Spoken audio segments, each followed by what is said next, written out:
Si mirem enrere, era gairebé impensable, no?, que una dona pogués dir obertament no, és que jo no tinc desig de ser mare, no?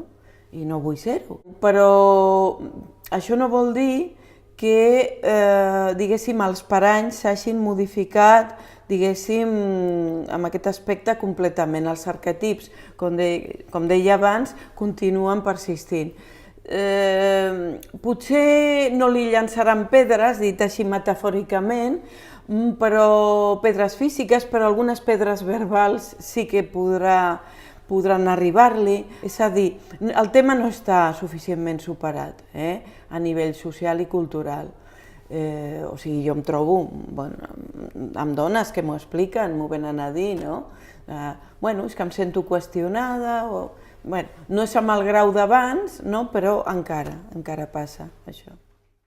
Perquè la feminitat pot englobar la maternitat, però no la completa. És com si poguessin dibuixar un cercle, a dintre hi ha la maternitat, però ocupa un espai. La feminitat és molt més gran.